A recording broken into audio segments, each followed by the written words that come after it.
Vamos a mirar un texto primero en el libro del Génesis, capítulo...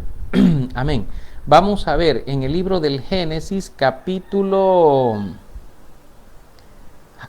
vamos a estar viendo primero el capítulo 49, versículo 29. Vamos a ir a la palabra, vamos a ir a la Biblia. Génesis capítulo 49, versículo 29. Dios bendiga a nuestra madrecita Dinora del Carmen López Gámez, ya está por ahí presente. Dios le bendiga, madre, Dios le bendiga a todos, ¿verdad? Nuestros hermanos, nuestros amigos, a todos, muchas bendiciones. Número 49 de Génesis, versículo 29. Vamos a leer la palabra de Dios y vemos aquí lo que la palabra nos dice acerca de la muerte de Jacob. Dice la palabra de esta manera, versículo 29, les mandó luego y les dijo, yo voy a ser reunido con mi pueblo, sepultadme con mis padres en la cueva que está en el campo de Efrón, el Eteo. Amén. Bueno, aquí estamos leyendo lo que Jacob está diciéndole a aquellos patriarcas, ¿verdad?, en el pasado, y de cómo debían disponer de él, ¿verdad? Dice, yo voy a ser reunido con mi pueblo, sepultadme con mis padres en la cueva que está en el campo de Efrón el Eteo. Para los que han estudiado un poco, saben que esta cueva está en Macpelá, que prácticamente es un campo que compró Abraham, ¿verdad?, en aquel lugar. Lo interesante de esto es que él dice, yo voy a ser reunido con mi pueblo, reunido con mi pueblo. Bueno, aquí hay algunas cosas, vean. Si la vida de un hombre termina con la muerte, como muchas personas lo afirman, entonces Jacob, ¿de qué estaba hablando, verdad? Porque Jacob está hablando de una reunión y él dice, yo voy a ser reunido con mi pueblo, yo voy a ser reunido con mi pueblo, con mi gente, yo voy a ser reunido una vez más. Pero, ¿qué tipo de reunión, verdad? ¿A qué reunión se refiere este hombre cuando está hablando de esta manera? Y está escrito en la palabra de Dios y quedó para nosotros de esta manera, diciendo, sepúltenme con mis padres. Obviamente, cuando él dice que va a ser reunido con su pueblo, no se está refiriendo al pueblo que estaba con él en ese momento, sino que iba a morir y que iba a dar paso a la eternidad, es decir, a pasar por la muerte.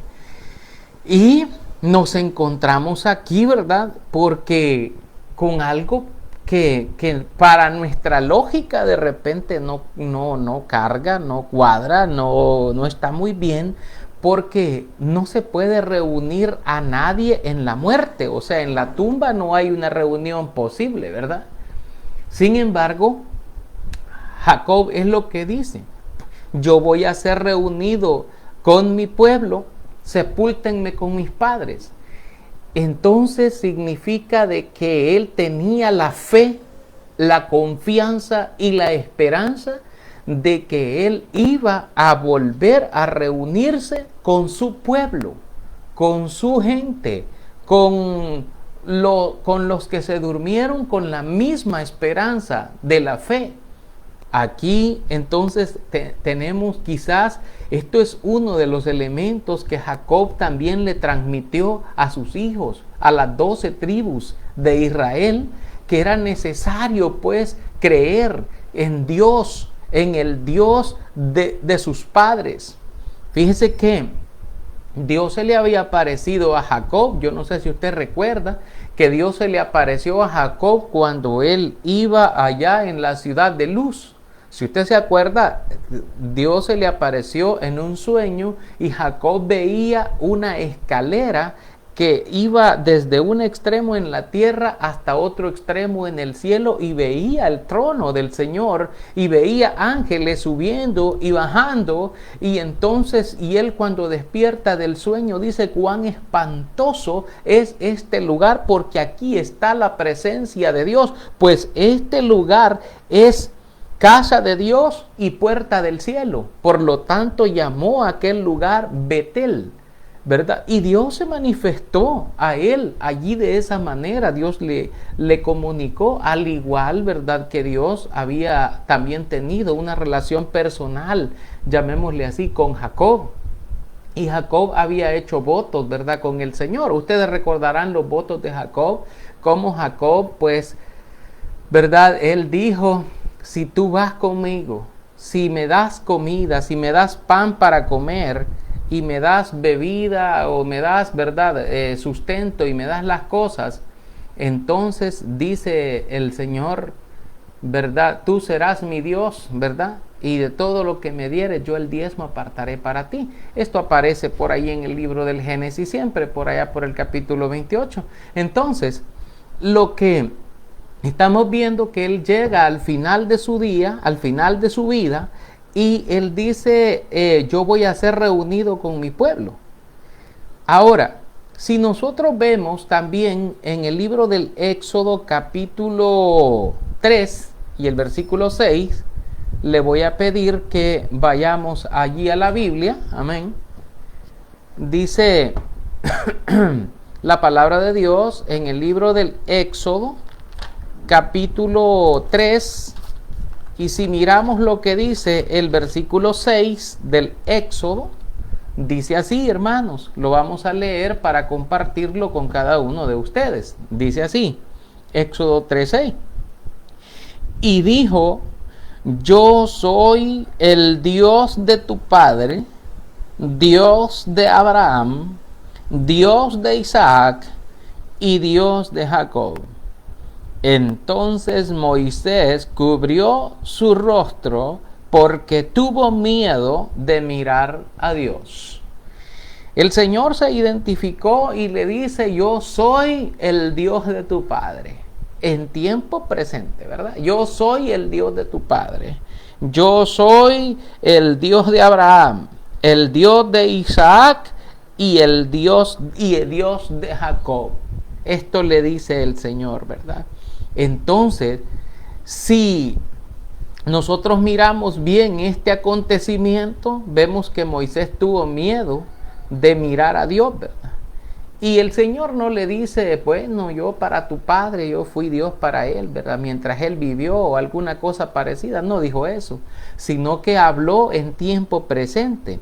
Cuando Jesús nos habla acerca de esto, acerca de esta fe, de la existencia de del más allá y de esta situación, en Lucas capítulo 20, versículos 37 y 38, que ya tuvimos la oportunidad de verlo, pero lo vamos a recordar. Lucas capítulo 20, versículos 37 y 38, y esto habla acerca de la fe del cristiano, de la fe en la resurrección, de la fe del Señor, que debe haber en cada uno de nosotros.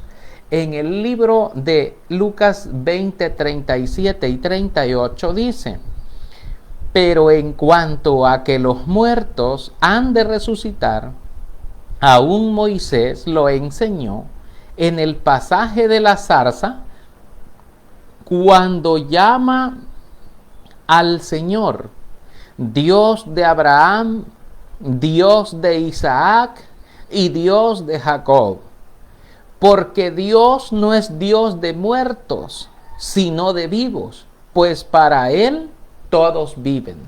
Amén. Esto es lo precioso que aparece para cada uno de nosotros. Mire lo que el Señor nos va diciendo. Dice dice aquí la palabra, y Jesús en esta parte de Lucas está explicando acerca de que las personas cuando ya han fallecido no pueden morir otra vez. Hay mucha gente que se hace un montón de preguntas con respecto a esto, pero lamentablemente no leen la Biblia, no quieren creer lo que la Biblia dice y mejor prefieren creer o en sus propias opiniones, o prefieren creer en el amigo, prefieren tener una vida alejada de los mandamientos de Dios.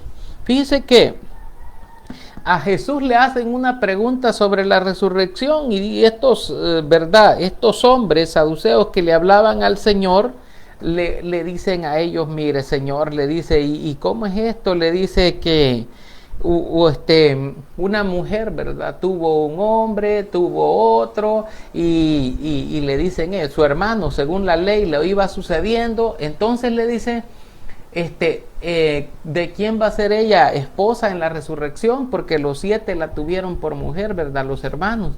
Y el Señor les dice algo que nosotros debemos tomar en cuenta, ¿verdad? Lo que les dice el Señor a ellos. Y es que ellos, ignorando las escrituras, ¿verdad? Jesús les responde y les dice, los hijos de este siglo se casan y se dan en casamiento, mas los que fueren tenidos por dignos de alcanzar aquel siglo y la resurrección de entre los muertos, ni se casan ni se dan en casamiento. ¿Por qué? Porque no pueden ya más morir, pues son iguales a los ángeles y son hijos de Dios al ser hijos de la resurrección.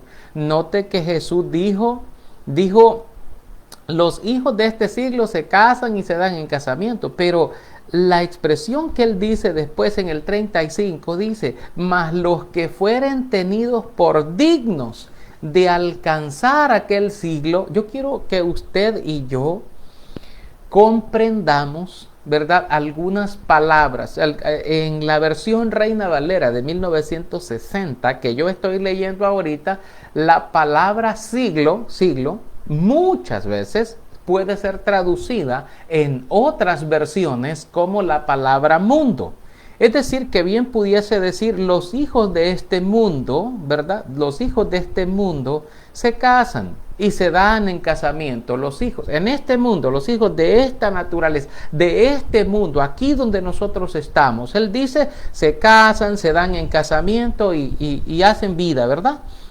Pero dice en el 35, mas los que fueren tenidos por dignos, oiga bien, que fueren tenidos por dignos de alcanzar, y luego dice aquel siglo, ya no está refiriéndose al mismo siglo o al mismo mundo, sino al otro mundo, los tenidos por dignos de alcanzar el otro mundo, dice él, y la resurrección de entre los muertos, ni se casan ni se dan en casamiento, ni se casan ni se dan en casamiento. Por eso dice la Biblia que es bienaventurado y santo el que alcanza la segunda resurrección, ¿verdad? Y esto es bien importante porque en ella no va a sufrir daño de la segunda muerte. Esto es, los que en la paz de Cristo descansan y que van hacia la meta, hacia el supremo llamamiento, los que van a ser despertados para vida eterna en el Señor. La Biblia nos habla mucho acerca de estas cosas. Y nosotros debemos ir aprendiendo, ¿verdad?, de Dios, todo lo que Él nos va diciendo. Nosotros aquí en este mundo tenemos un montón de reglas, un conjunto de reglas humanas, ¿verdad?, conforme a este mundo. Pero muchas de estas cosas no aplican en el mundo espiritual o no aplican ya en la realidad eterna espiritual junto a Dios. Y dice el Señor, porque ya no pueden más morir. O sea, ya una persona que ya murió, dice, no puede más morir. Aquí nos habla otra vez de lo que hemos venido enseñando. Una persona físicamente se muere y el cuerpo y ahí termina. Pero después, cuando ya ha muerto el cuerpo, y ya solamente queda la esencia, nuestra alma, ¿verdad? Viviendo, ya dice que esa alma, ya ese ser espiritual, esa condición, llamémosle así, en la que está, ya no puede volver a morir. Ya no puede volver a morir. Eso es lo que dice aquí la Biblia. Y usted lo puede leer conmigo. Dice el versículo 36. Pues no pueden ya más morir, pues son iguales a los ángeles de Dios y son hijos de Dios al ser hijos de la resurrección. Aquí debemos de nosotros, ¿verdad?, percatar de todo esto. Entonces, cuando la persona realmente muere, pasa a un estado de eternidad, pasa a una situación en la que ella está, ¿verdad?, en la disposición de servirle a Dios y de vivir para Dios, dice, como los ángeles, ¿verdad?, de Dios, que están al servicio de Dios de forma permanente, Los que fueren tenidos por dignos de alcanzar aquel siglo, dice el Señor, los que fueren tenidos por dignos de alcanzar aquella bendición. Yo le quiero invitar a usted en esta hora. Usted tiene que ser digno. Usted tiene que buscar cómo ser digno para alcanzar ese siglo, para alcanzar esa resurrección, para alcanzar esa bendición, porque Dios lo ama. Dios lo ama a usted. Y Él lo que Él quiere es que usted sea salvo, que usted sea digno, pues, de alcanzar, ¿verdad?, esa resurrección. ¿Por qué? Porque los que resuciten estando con Dios y viviendo con Dios conforme a la fe de Dios, ellos van a tener un premio, un galardón. Dice el Señor en el libro de Mateo 5, porque vuestro galardón es grande, dice, en los cielos. Vuestro galardón es grande en los cielos. ¿No me cree que así dice la Biblia? Vaya conmigo, mire lo que dice Mateo capítulo 5. Mire lo que dice. Aquí el Señor dice que ese galardón es grande, dice, en los cielos, y usted no quiere ese galardón. Yo creo que sí, ¿verdad? Mis hermanos quieren ese galardón. Mis amigos, quiéranlo ustedes también, ¿verdad? Debemos tener fe en que hay un más allá. No termina todo cuando ya, no, hay un más allá. Y debemos reflexionar sobre esto. ¿Por qué? Porque así como creía Jacob y creen los judíos en aquel tiempo, también nosotros. Jesús le dijo a la mujer samaritana, porque la salvación viene de los judíos, la salvación venía de allí. Y entonces nosotros debemos entender, en Mateo le decía, en el capítulo 5, dice la Biblia, por el versículo 11 creo que está esto, dice el Señor, bueno, el versículo 12, hermano, versículo 12, nos habíamos atrasado un poquito. En el versículo 12, Mateo 5:12, dice: gozaos y alegraos, porque vuestro galardón es grande en los cielos, porque así persiguieron a los profetas que fueron antes de vosotros. Gozaos, dice, y alegraos, porque vuestro galardón, ¿cómo es el galardón? Es grande, dice. El galardón es como un regalo, amén, como un regalo grande, maravilloso, ¿verdad?, de Dios para cada uno de nosotros. Dice que vuestro galardón es grande en los cielos. Entonces Dios quiere darle a usted también ese galardón, pero es necesario que usted tenga fe. Hay un más allá, hay un después de morir, hay un después de la muerte, y usted y yo tenemos que estar preparados, tenemos que estar listos, tenemos que estar, ¿verdad?, asidos, o sea, agarrados de nuestro Dios para poder marchar hacia la eternidad con la esperanza de la fe, de la resurrección en el Señor. Y eso es bien importante. ¿Por qué? Porque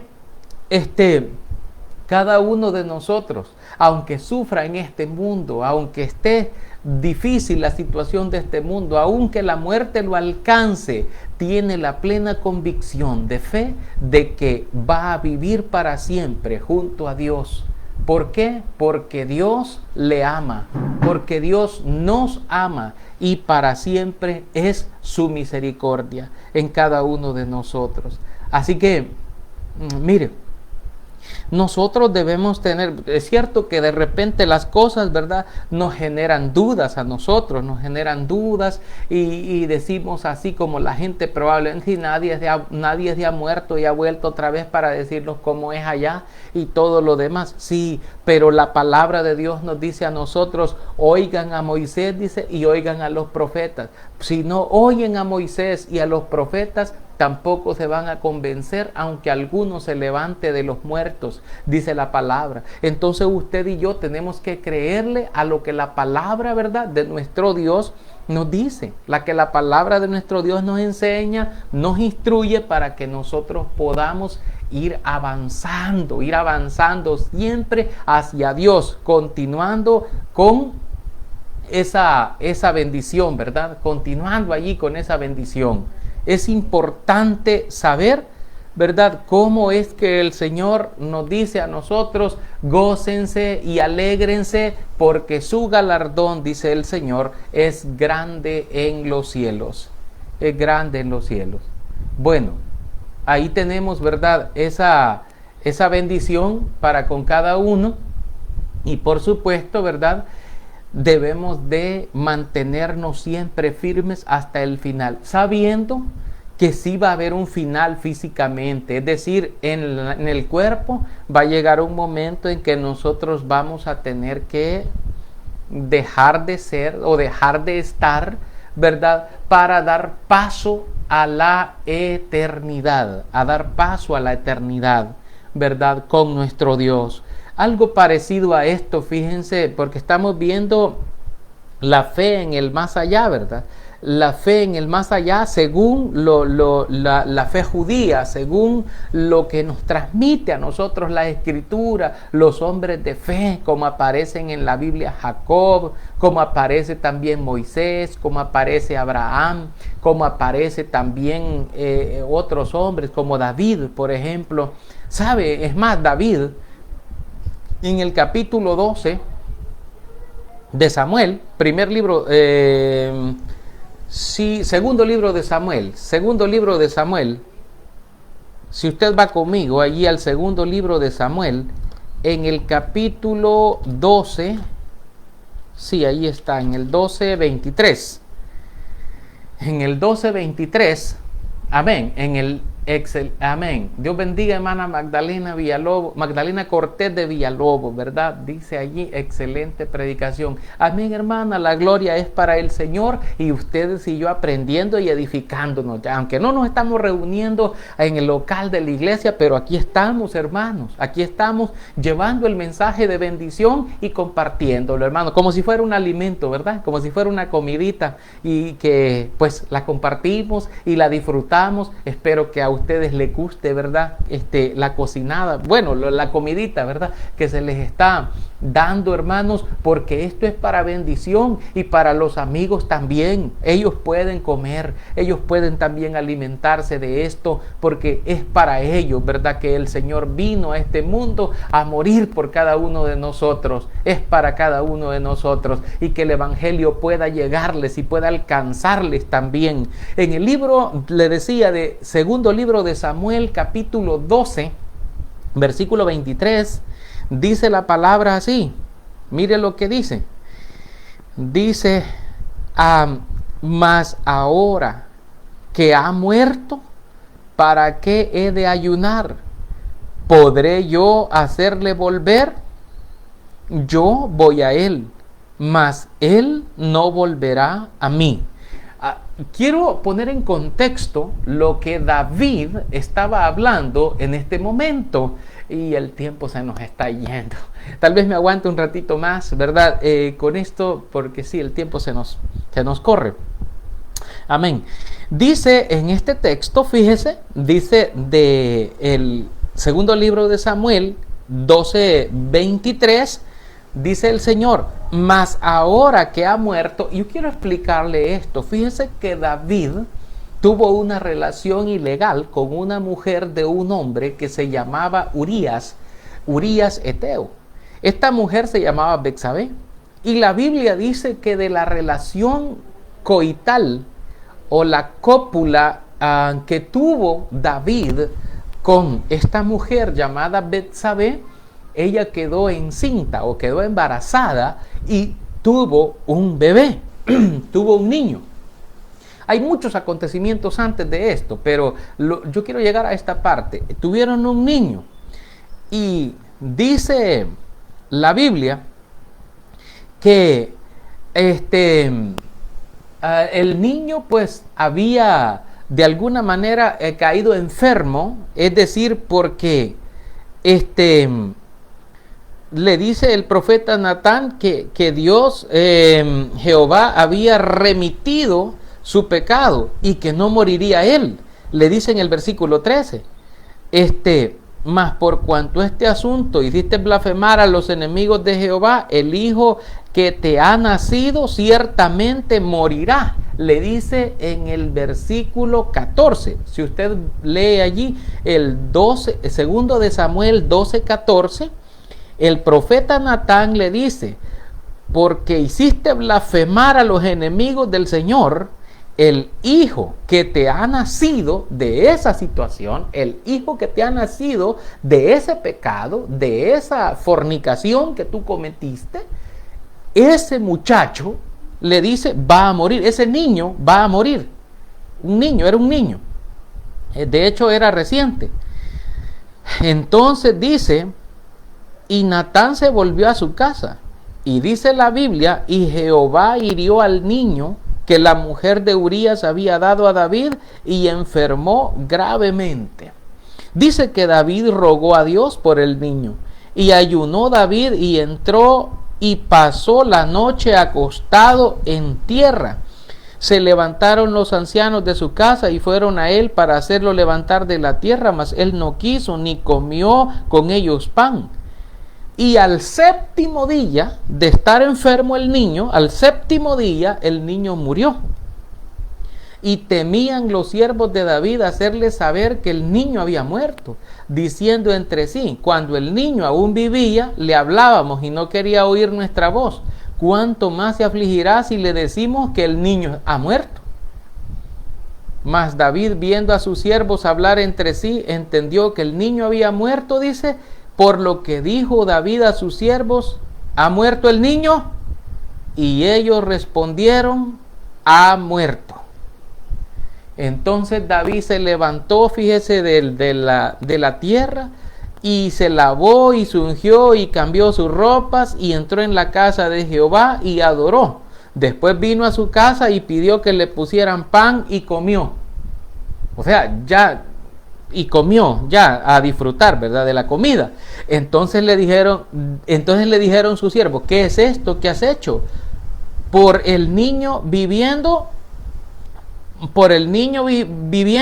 aún ayunabas y llorabas, y muerto él, te levantaste y comiste pan. Aquí es donde él le responde, viviendo aún el niño, yo ayunaba y lloraba diciendo, ¿quién sabe si Dios tendrá compasión de mí y vivirá el niño? Mas ahora que ha muerto, ¿para qué he de ayunar? Dice, ¿podré yo hacerle volver?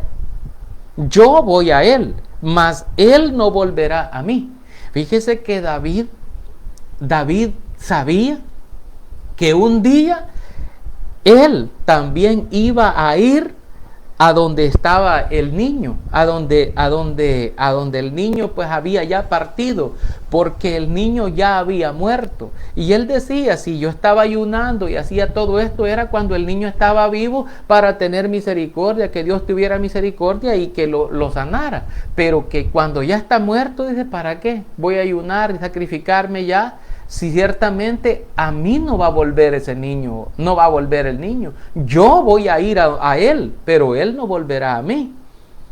Entonces, si hiciera como dicen algunos, si el alma no continuara viviendo, en vano era la esperanza del rey David de un día reunirse, ¿verdad?, con su hijo que acababa de morir en el cuerpo. Y se lamentó mucho, pero se resignó a aceptar los designios de Dios. Así todos aquellos que han muerto y que han muerto en la paz del Señor y que están en la paz del Señor, ciertamente ellos no van a volver a nosotros, porque ya murieron, porque ya fallecieron, pero nosotros ciertamente vamos hacia ellos. Un día vamos a ir hacia ellos. David lo dice en Primero de Reyes capítulo 2, ¿verdad? En los versículos 1 y 2, cuando él dice, yo sigo el camino. Bueno, sí, llegaron los días en que el rey David había de morir, el cual llamó a Salomón su hijo, diciendo, yo sigo el camino de todos en la tierra. Esfuérzate tú y sé hombre, no te apartes de los estatutos de Jehová tu Dios, no te apartes nunca, decía él, pero yo sigo el camino de todos en la tierra. Entonces David estaba consciente de eso, y esta era la fe judía, la fe que venía propagándose, la fe que venía alimentándose cada día, porque esta es la fe del Señor. El creer que hay un más allá, el tener fe que hay un más allá, y que es bienaventurado aquel que cree y bienaventurado aquel que arregla su situación con Dios y se arrepiente y pasa a la eternidad en la paz del Señor y se duerme en la paz del Señor. Así que, bueno, yo hasta aquí voy a llegar, ¿verdad? En esta hora, porque el tiempo se nos ha agotado bastante, pero damos gracias, ¿verdad?, al Señor por tener esta oportunidad de compartir, ¿verdad?, con cada uno de ustedes, hermanos y hermanas, ¿verdad? Que el Señor Dios Todopoderoso nos bendiga a cada uno de nosotros, ¿verdad? Hemos hablado muchísimo acerca de esto. Yo sé que algunos de ustedes tal vez tengan preguntas, tengan dudas, pero tengamos un poquito de paciencia. Vamos a seguir estudiando, vamos a seguir hablando, porque aquí hay mucho que decir. Y si a usted le gusta, ¿verdad?, esta bendición y le gusta poder tener usted lo puede mirar después también, ¿verdad?, para poderlo volver a degustar, ¿verdad?, el alimento espiritual que nos da el Señor a través de su palabra, porque Él es el que nos da esas cosas. Él es el que nos da ese alimento que necesita nuestra alma. Solo quiero recordarle a usted, mi amigo, y a usted, mi hermano, mi hermana, que Dios nos ama. Dios nos ama. Y ese amor de Dios es tan grande para nosotros que traspasa todas las cosas, aún este mundo. Aún este mundo es traspasado, ¿verdad? ¿Por qué? Porque Él nos ama a nosotros y Él quiere llevarnos a la eternidad para que estemos siempre con el Señor, para que estemos para siempre con Él. Él nos ama y Él quiere, ¿verdad?, que cada uno de nosotros esté con Él. Así que la invitación para cada uno de nuestros amigos: Dios nos ama, no esté viviendo descuidadamente. O si la muerte lo sorprendiera en un accidente, en una enfermedad o en alguna cosa, yo quiero decirle, Dios no quiere que usted se pierda. Dios quiere que usted sea salvo y que sepa que hay un más allá. Ciertamente hay algunos que ya se nos adelantaron, que ya partieron hacia allá, hacia la eternidad, pero Dios está dándonos a nosotros la oportunidad de poder arreglar nuestra condición y que espiritualmente estemos en paz, para que nos podamos dormir de esa manera en la paz del Señor. Dios nos ama. Dios nos ama y no estamos cansándonos de decirle a usted esto, que Dios nos ama y que Él quiere, ¿verdad?, lo mejor para cada uno de nosotros. Así que esperamos que este mensaje pues no le sirva de ofensa, sino que le sirva de mucha bendición, ¿verdad?, a usted en su vida. Exaltada la roca de nuestra salvación, en Él reposarán nuestras almas. Derrama corazones delante del Señor.